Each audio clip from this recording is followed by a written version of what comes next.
Hi everyone, it's Cindy from Cindy's Art. I am on part 2 of painting this ocean wave. And today we're going to focus on the sand. So I want to make sure you know that I'm using Holbein paints today.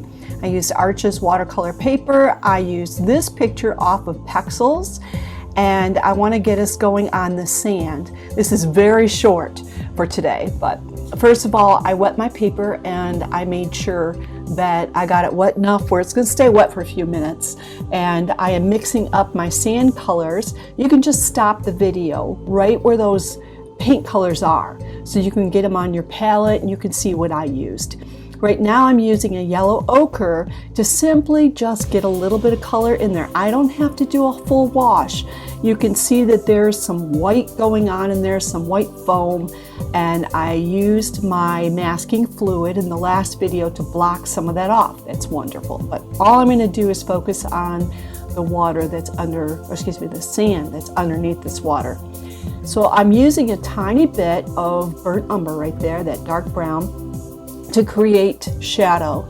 And I keep looking at my reference picture so I can just see in general, where is that shadow? The shadow is very strong when you have a wave that's on top and it creates a shadow underneath. So I'm looking to try and create that, plus water that is on sand near where the waves are, it's darker, so I'm creating that as well.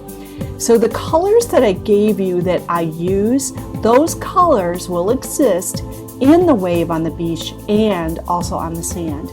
I just used some green on that right lower side, and that's because the water reflection that is hitting that with the sunshine, there's a little bit of green in it. Just play. Look at your photo, the reference photo, and focus on the colors that are there, not painting every line as you see it. You don't need to paint a photo.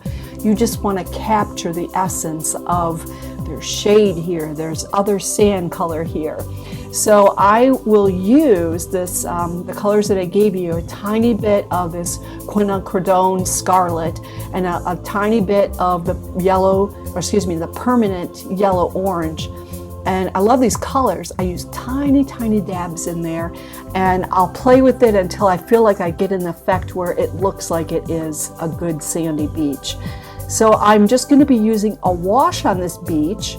Many times when I paint sand, I will lay a wash down, I'll put these colors in there and get it looking beautiful, and then I have a special screen that I can use. Literally, I will put the paint on the screen, and then I'll put my mouth up close and I'll blow that paint off of the screen and I'll put it onto where the sand is. And that's another method. And today, I'm not doing that. Another way that I will create more sand effects so you can see a little flecks of sand is to dip my paintbrush into nice wet paint, and I will tap it on another paintbrush to release dots on that sand. So I'm finishing up with the sand for this video. This is just part 2. And I dried this off with my hair dryer. I make sure it's super dry because the next thing I'm doing is grabbing this, this rubber cement eraser to remove all of that masking fluid. That's going to prepare us for part 3.